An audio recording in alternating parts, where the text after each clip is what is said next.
नमस्कार विद्यार्थियों, हम जिस टाइम पढ़ रहे हैं वो है तुगलक वंश। तुगलक वंश में कौन सा शासक पढ़ रहे हैं? इसमें चल रहा है अपना फिरोज शाह तुगलक।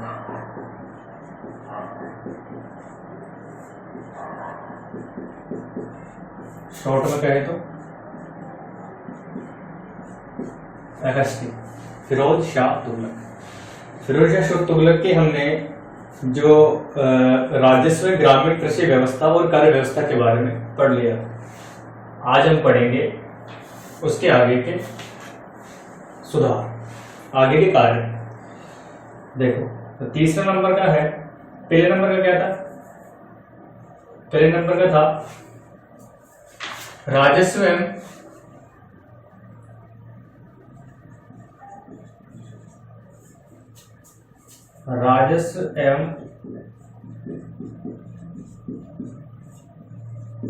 ग्रामीण कृषि व्यवस्था, ये था। दूसरा था कर व्यवस्था, करों में जो सुधार किए उसने। अब तीसरी है जो आप आज हम पढ़ेंगे वो है उद्यान। आज हम पढ़ेंगे उद्यान के बारे में। उद्यान एक कारक है।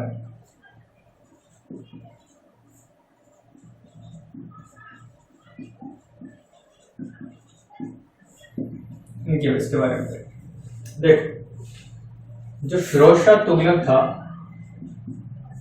इसने राज्य की आमदनी को बढ़ाने के लिए, यानी कि राज्य को इनकम का सोर्स ज्यादा हो, उसके लिए इसने क्या किया? बाग लगवाए। राज्य की आमदनी को बढ़ाने के लिए राज्य में तकरीबन 1200 क्या लगाए? बगीचे लगाए, बाग लगाए। किसके बगीचे? फलों के, जिनमें क्या पैदा होता था? फल पैदा होते थे। और इन बगीचों से राज्य को प्रति वर्ष कितनी आय होती थी? 1,80,000 टका। 1,80,000 टका जो था, इन बगीचों से क्या होता? लाभ होता था। इन फलों को बाजार में बेच दिया जाता था और उनसे राज्य को इनकम प्राप्त होती थी। यानी कि जो पहले जो वास्तविक आय नापी गई थी 6,78,00,000 टका, उससे ये भी उसके अतिरिक्त है। ये वो तो लगान से होती थी, ये अलग है, ये याद है। इसके अलावा बगीचों के अलावा फिरोज शाह तुगलक ने कारखाने खोले, कुछ फैक्ट्री स्थापित की। वजह क्या थी? जो शाही महल है, शाही महल यानी राजमहल के उपयोग के लिए जो वस्तुएं बनती थी, उनके लिए कारखाने बनाए, उनके उपयोग में लाने के लिए। यानी शाही महल में जिन वस्तुओं का उपयोग किया जाता था, उनके लिए इसने क्या बनाए? कारखाने बनाए। यानी विलासी वस्तुओं के लिए, विलासी वस्तुओं के लिए, जिनको उपयोग केवल राजा या राज परिवार, उसके घर वाले करते थे, राज परिवार के लोग करते थे।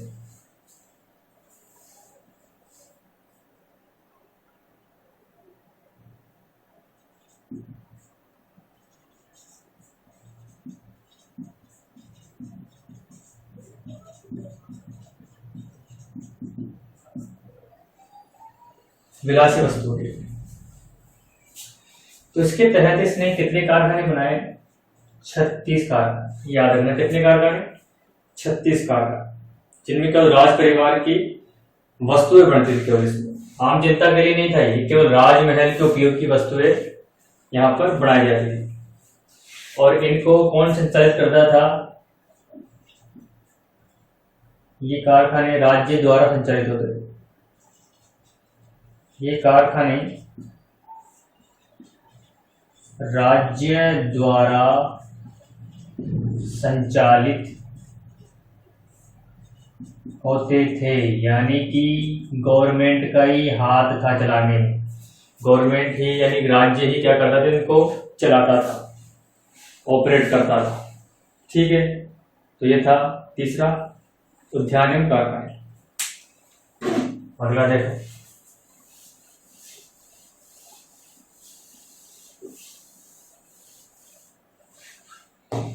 चौथा है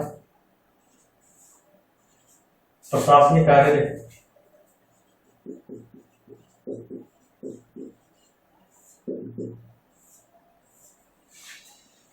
फिरोज शाह तुगलक ने क्या किया, जो पद थे राजकीय पद उनको अनुवांशिक कर दिया। क्या कर दिया, प्रशासनिक पद जो थे, प्रशासनिक पदों को वंशानुगत कर दिया।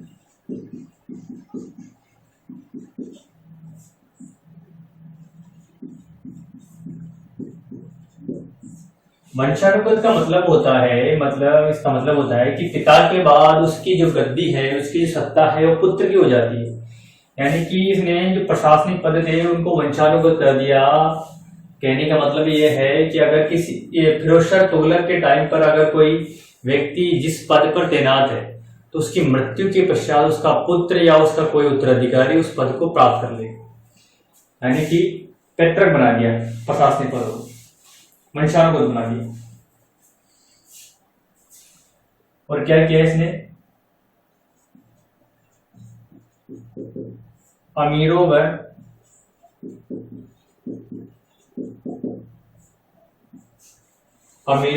उलेमाओं के प्रति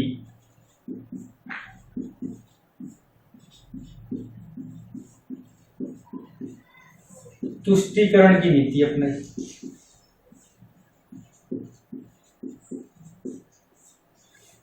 अमीर लोग होते हैं राज्य के मंत्री लोग, सरदार लोग, और उलेमा होते हैं राज्य के धार्मिक वर्ग के लोग, यानी धार्मिक पंडित या कहते धर्म का ज्ञाता उलेमा।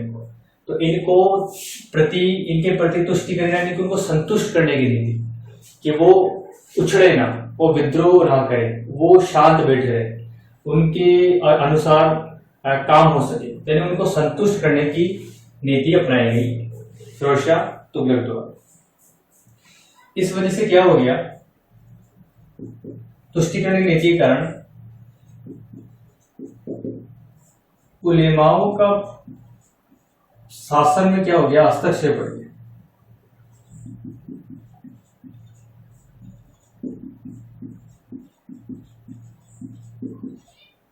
उलेमाओं का शासन में हस्तक्षेप बढ़ गया, याद है, उलेमाओं के शासन में हस्तक्षेप बढ़ गया।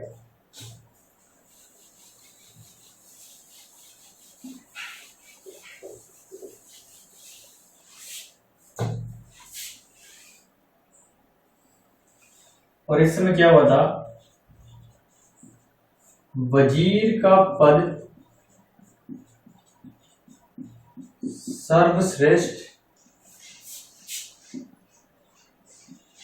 बन गया। वजीर का पद सर्वश्रेष्ठ पद बन गया। वजीर के पद से पहले क्या था कि गुलाम वंशों के, गुलाम डायनेस्टी के दौरान एक नया पद बना था, बरीद मुमालिका, अमीर मुमालिका। मुमालिका का जो पद था वो होता था उप सुल्तान का, यानी सुल्तान के बाद मुमालिका आता था। वजीर का पद उस टाइम से कमजोर होने लग गया था, तो वो जो मुमालिकात का पद था वो काफी स्ट्रॉन्ग हो गया वजीर के मुकाबले। तो वजीर का पद था जो इसकी इम्पोर्टेंस था, महत्वता कम हो गई थी। तो अलावा जो कौन था, ये फिरोज शाह तुगलक, तो इसने क्या कर दिया, वजीर के पद को वापिस से सर्वश्रेष्ठ बना दिया। और इसके बाद क्या हो गया, वजीर का पद सबसे इम्पोर्टेंट हो गया। और इस पर जो इसकी नियुक्ति की गई थी वो था एक व्यक्ति, इसका नाम है मलिक मकबूल।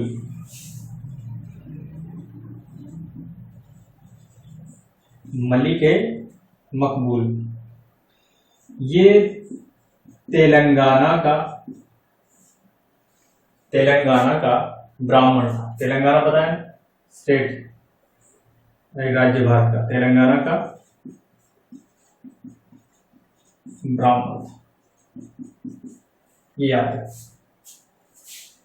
और ये जो इसकी उपाधि की बात की जाए, मलिक मकबूल की, इस उपाधि दी गई थी फिरोज शाह तुगलक द्वारा खान ए जहां के, खान ए जहां। और ये जो मलिक मकबूल था, ये आर्थिक सुधारों के लिए जाना जाता है।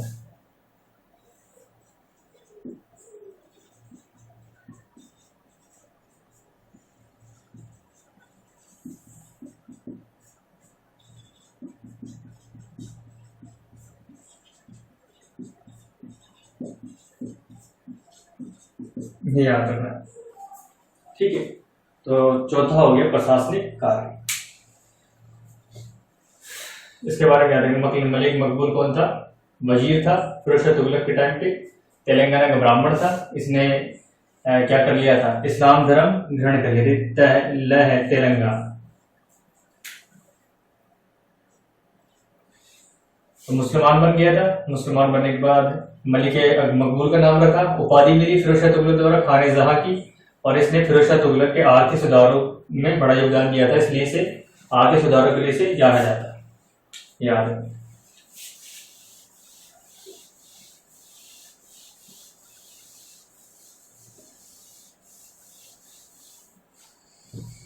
अगला देखो, सैन्य अभियान इसकी।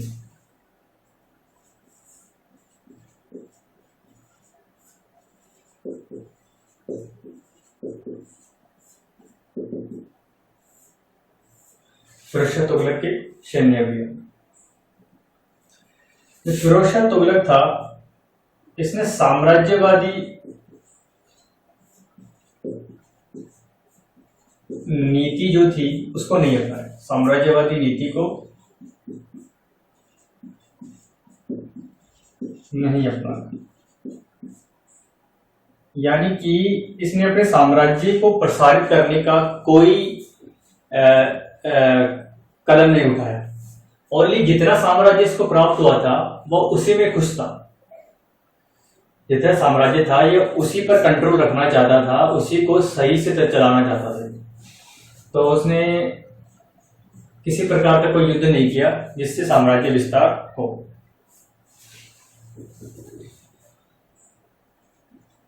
इसने अपनी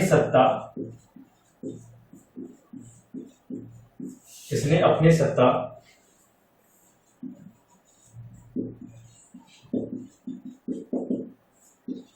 उन्हीं प्रदेशों पर बरकरार रखने की कोशिश की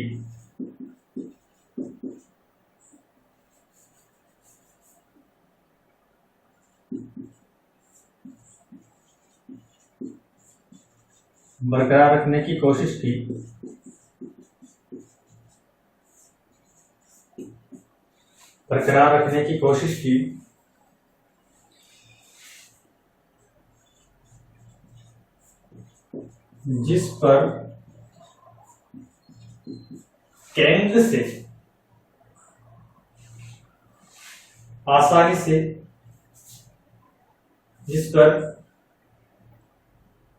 केंद्र से आसानी से नियंत्रण किया जा सके।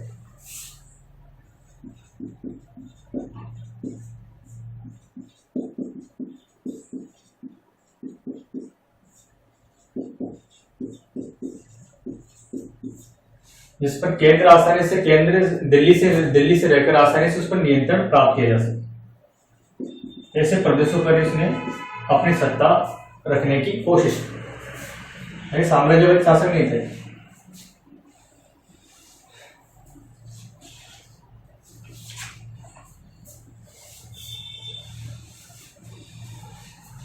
तो देखो इसने क्या क्या किया। सत्ता को ये बढ़ाना नहीं चाहता था। साम्राज्यवादी प्रवृत्ति इसके अंदर नहीं थी। केवल उसी प्रदेशों को लेकर संतुष्ट था जहां पर ये इजीली क्या कर सके, वहां पर कंट्रोल कर सके। तो इसने कुछ क्षेत्रों पर आक्रमण भी किए थे, कुछ अभियान भी किए थे। उन अभियानों में देखो, एक है, बात की जाए बंगाल पर क्या अभियान किया था इसने,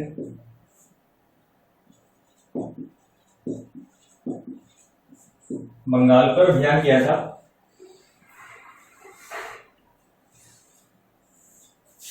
ये बंगाल जो था, ये बंगाल, ये दिल्ली से क्या हो गया था, स्वतंत्र हो गया था।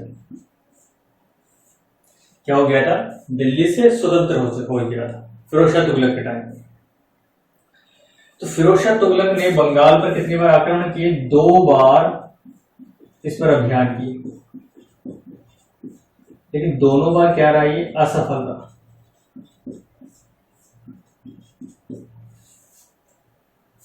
तुगलक के फिरोज शाह तुगलक जब शासक बना था, बंगाल क्या हो चुका था, स्वतंत्र हो चुका था दिल्ली सल्तनत से।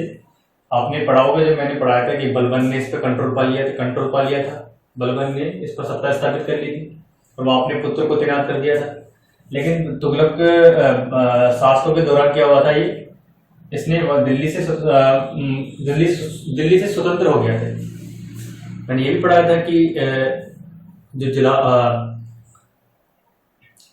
गयासुद्दीन तुगलक है, उसने बंगाल को जीता था और उसको 2 भागों में बांट दिया था। लेकिन उसके बाद जब मोहम्मद बिन तुगलक की मृत्यु के समय क्या हुआ, ये पूर्णतः स्वतंत्र हो चुका था फिरोज शाह जब गद्दी पर बैठा था, क्योंकि बंगाल ने विद्रोह कर दिया था।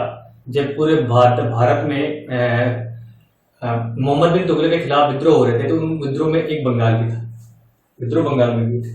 तो उसी दौरान क्या हो गए थे, स्वतंत्र हो गया था। तो फिरोज शाह तुगलक के टाइम पे स्वतंत्र हो गया था, लेकिन फिरोज शाह ने इस पर नियंत्रण स्थापित करने की कोशिश की, लेकिन ये असफल रहा। ठीक है,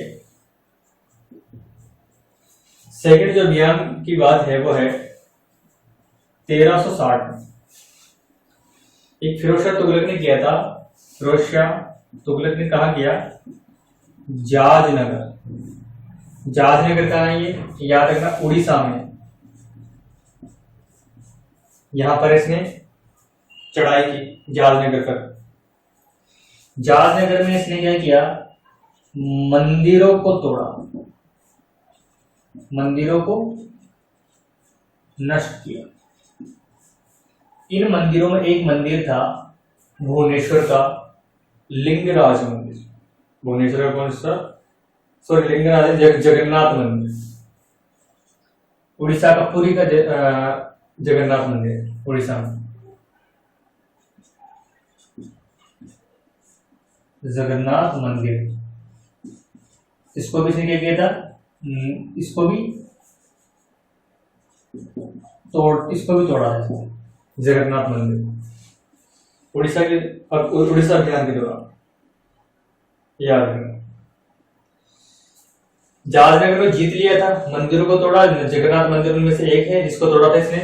लेकिन इसने क्या किया कि इसको दिल्ली सल्तनत में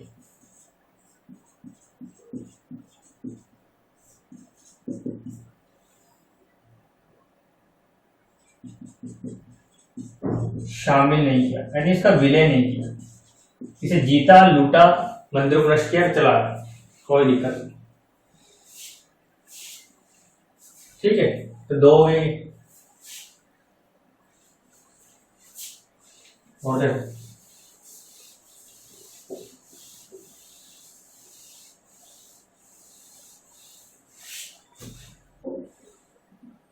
तीसरा, इसने क्या किया था, 1365 में जो हिमाचल प्रदेश है, यहां पर एक जगह है कांगड़ा, कांगड़ा पर क्या किया इसने, अभियान किया, कांगड़ा अभियान किया। कांगड़ा को जीता इसने, और कांगड़ा में एक मंदिर है, ज्वाला माता का मंदिर। इस मंदिर को क्या किया इसने, नष्ट कर दिया, इस मंदिर को तोड़ा दिया, नष्ट कर दिया। आज तो नष्ट तो पूरे से नष्ट नहीं हुए, इस मंदिर को क्या किया, तोड़ा इसने, खंडित करने की कोशिश, तोड़ने की कोशिश की। और इस मंदिर से इसने क्या क्या मिला? प्राचीन हिंदू धर्म की जो संस्कृत पांडुलिपियां थी, हिंदू धर्म की प्राचीन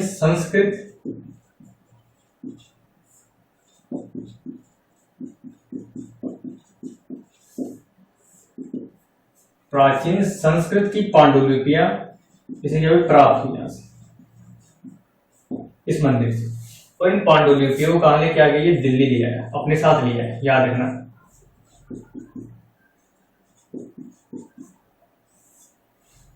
इन पांडुलिपियों को अपने साथ लिया है, मंदिर को नष्ट कर।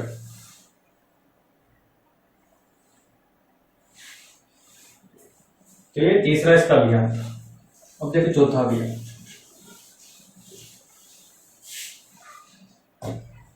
इसका चौथा और अंतिम अभियान था सिंध अभियान, जो किया गया था सिंध में। एक जगह है थट्टा।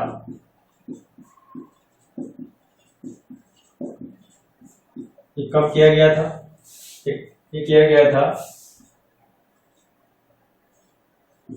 1365 से 67 के बीच। 1365 से 67 के बीच 2 वर्षों के दौरान, 2 वर्षों के लिए अभियान किया गया था 65 से 67 के बीच। ठीक है, 2 वर्षों के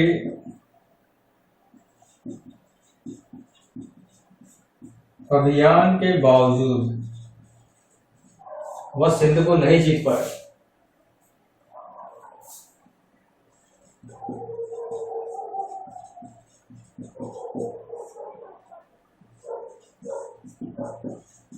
दो वर्षों के अभियान के बावजूद कोई सफलता नहीं मिली। और इसी समय कहावत चल पड़ी। कहावत यह है कि देख शेख प्रथा का कमाल, एक तुगलक तो गया जरा दूसरे को संभाल। क्या प्रथा थी? कि देख शेख प्रथा का कमाल, एक तुगलक तो गया जरा दूसरे को संभाल।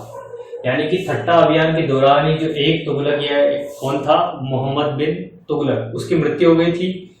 एक तुगलक को संभाल, एक तुगलक तो गया जरा दूसरे को संभाल, यानी मोहम्मद बिन तुगलक तो गया, अब जो है ये कौन सा तुगलक है? फिरोज शाह तुगलक, इसको संभालो। तो ये शेख प्रथा यानी कि एक चिश्ती संत थे, उनके प्रकोप के कारण क्या हुआ था? ये सिंध को नहीं जीत पाया था। सिंध को जीतना चाहता था, क्योंकि यहाँ पर क्या हो रहा था? सिंध में जो सल्तनत के खिलाफ जो विद्रोह कर रहे थे, विद्रोही यहाँ पर शरण लेते थे। उसमें विद्रोह केंद्र था सिंध। तो सिंध को नहीं जीत पाए थे, मतलब ये फिरोज शाह तुगलक नहीं जीत सका, याद रखना है। ठीक है, जो इसके प्रमुख कार्य थे, प्रमुख अभियान थे, 4 अभियान, ये आपको याद रखना। तो इस प्रकार से पता चलता है कि ये साम्राज्यवादी शासक नहीं था। इसने अटैक किया, लेकिन उन क्षेत्रों को अपने राज्य में मिलाया नहीं। कांगड़ा पर तो मोहम्मद बिन तुगलक ने भी अटैक किया। देखिए इसके अन्य कार्य थे। अब आती है अन्य कार्य की, एक्स्ट्रा काम देखेंगे, एडिशनल वर्क। देखो, फिरोज शाह तुगलक ने अपनी आत्मकथा लिखी, फुतुवात फिरोज शाह। मैंने स्टार्टिंग में बता दिया। फिरोज शाह तुगलक ने कुछ विभागों की स्थापना की। फिरोज शाह तुगलक ने कुछ विभागों की स्थापना की। क्या किया इसने? विभाग बनाए।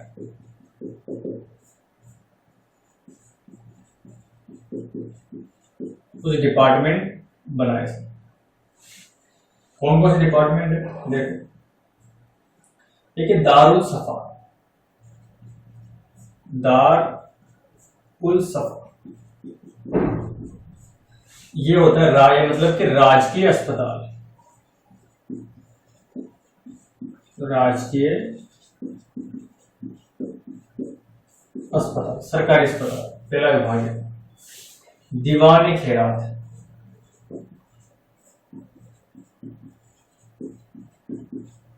खैरात यानी कि दान,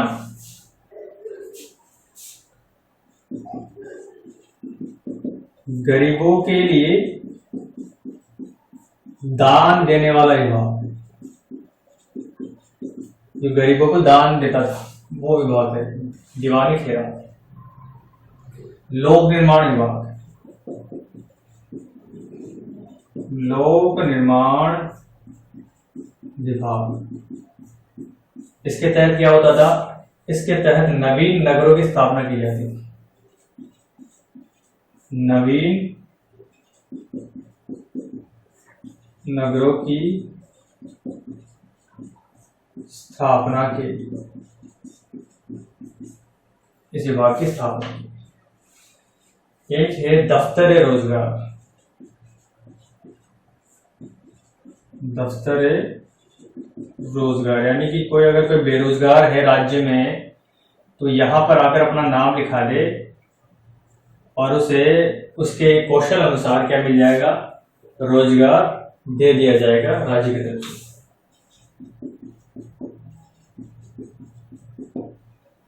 बेरोजगारों के लिए ये याद रखना है आपको। तो बेरोजगारों के लिए कौन था? दफ्तर रोजगार। इसके अलावा इसने एक अनुवाद विभाग की स्थापना की। अनुवाद विभाग, अनुवाद विभाग का मतलब है जो दूसरी भाषा के ग्रंथों को उर्दू या फारसी में ट्रांसलेट कर सके।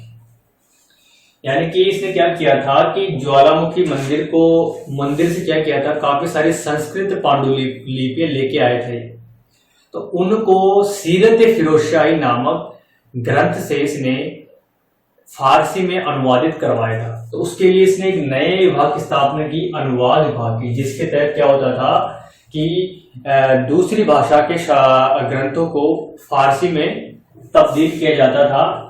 फारसी में अरबिक में या अरबिक को फारसी में इनमें ट्रांसलेट किया जाता था। इसके अलावा इसने दासों के लिए विभाग बनाया। दासों के लिए एक विभाग बनाया, इसका नाम है दीवान ए बंदगान। दीवान ए बंदगान ये विभाग था दासों के लिए। और कहा जाता है कि फिरोज शाह तुगलक के टाइम पर इसके पास 80,000 जो थे वो निजी दास थे। फिरोज शाह तुगलक के पास कितने दास थे? 80,000 पर्सनल दास। फिरोज शाह तुगलक ने क्या किया? नए नगर बसाए। इन नगरों की बात की जाए तो नगरों में है, देखो, एक है हिसार, फिरोजाबाद, हिसार है, फिरोजाबाद है, फतेहाबाद है,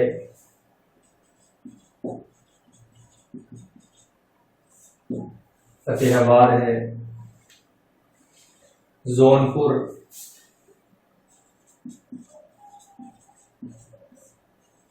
आदि। ये नगर किसने बसाए थे? फिरोज शाह तुगलक। और क्या किया इसने? इसने कुतुब मीनार की मरम्मत करवाई।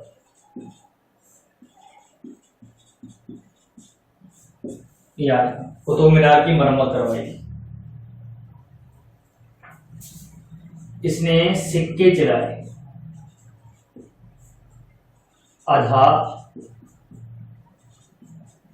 व बिक,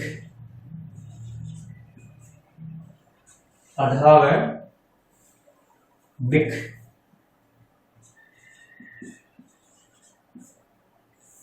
दो नाम से सिक्के चलाए। सिक्के किस नाम से? आधा व बिक का नाम।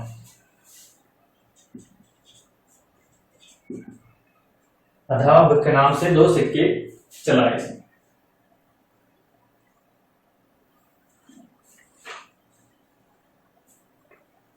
और क्या किया इसने?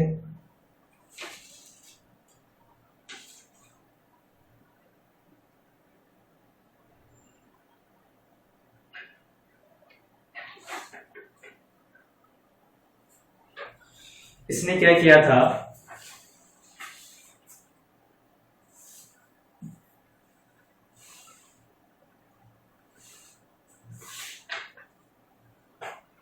और क्या किया इसने एक काम और किया था इंपॉर्टेंट, वो है इसने दो अशोक स्तंभ है,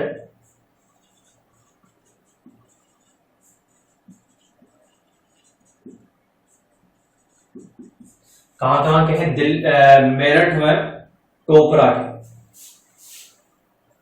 मेरठ, एक तो मेरठ का व टोपरा, दो जगह का नाम है। मेरठ में टोपरा के जो स्तंभ थे वो दिल्ली स्थानांतरित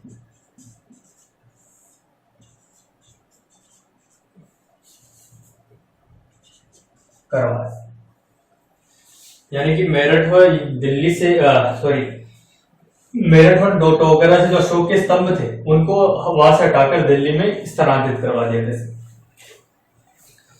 ये आपको याद कर। और देखो ये इसके अन्य कार्य। एक बात और नोट करना कि फिरोज शाह तुगलक जो था ये भ्रष्टाचार को बढ़ावा देता था। इसके समय पर भ्रष्टाचार दिल्ली सल्तनत के सुल्तानों में अपनी चरम सीमा पर था और ये खुद जानबूझकर भ्रष्टाचार को प्रमोट करता था। एक बार इसने अपने दास को कुछ पैसे दिए ताकि ये अपना काम करवा सके एक विभाग के अधिकारी को देकर, तो इसने खुद जो है भ्रष्टाचार को बढ़ावा भी दिया था। अब देखो, अब है फिरोज शाह तुगलक के उत्तराधिकारी।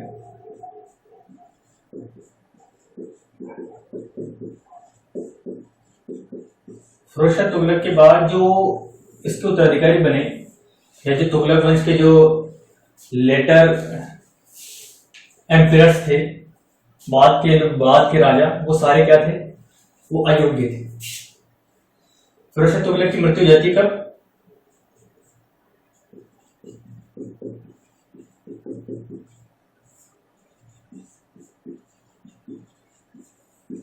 तेरह सौ 28 के बाद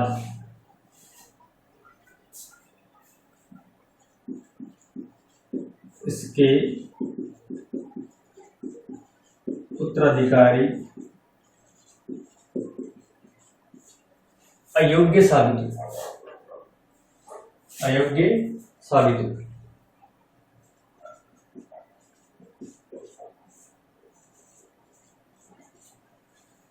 याद है।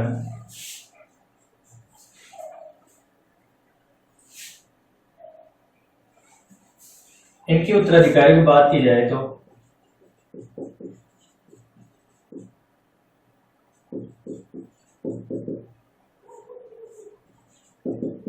उत्तराधिकारी में देखो कौन कौन थे, मैंने लिखा था स्टार्टिंग में भी।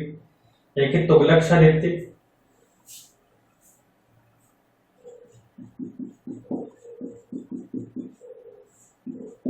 तुगलक शाह सेकंड है एक है अबू बकर,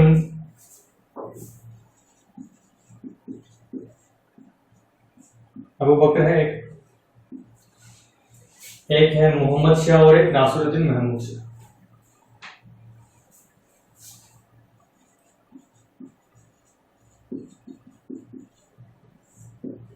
राइट है।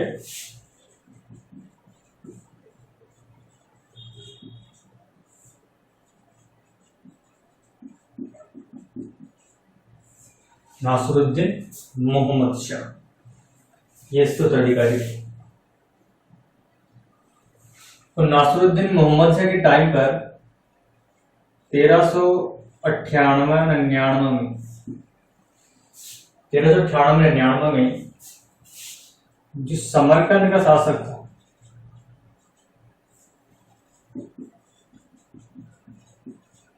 क्या नाम है, तैमूर लंग का, समरकंद तैमूर लंग ने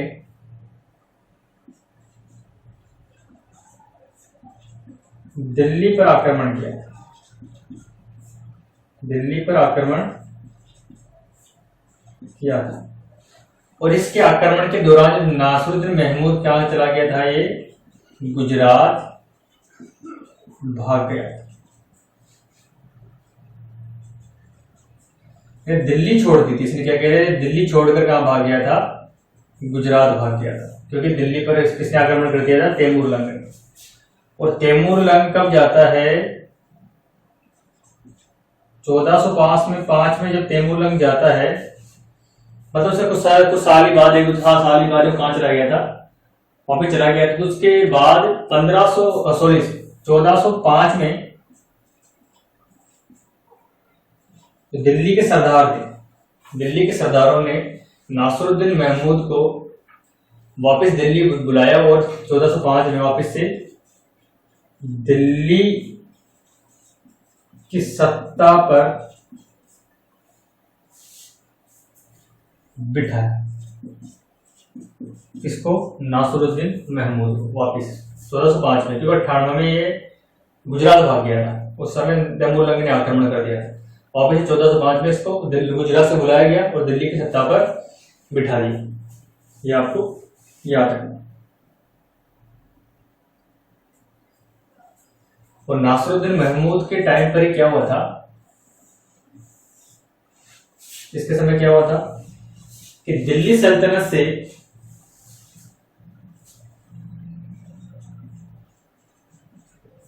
जौनपुर, गुजरात व मालवा पूर्णतः स्वतंत्र हो गए। किससे स्वतंत्र हो गए थे, दिल्ली। किससे स्वतंत्र, दिल्ली सल्तनत से।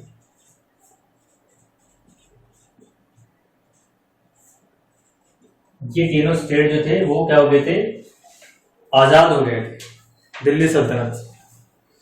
ये आपको याद रखना है। तो फिरोज शाह तुगलक के जो उत्तराधिकारी थे वो निर्बल निकले। उसके बाद क्या हो गया, कुछ समय पश्चात उनका क्या हो गया, तुगलक डायनेस्टी का पतन हो गया। और तुगलक डायनेस्टी के बाद जो नई डायनेस्टी आती है वो आती है खिज़र डायनेस्टी। और खिज़र डायनेस्टी भी 4 दिन तक नहीं चलती।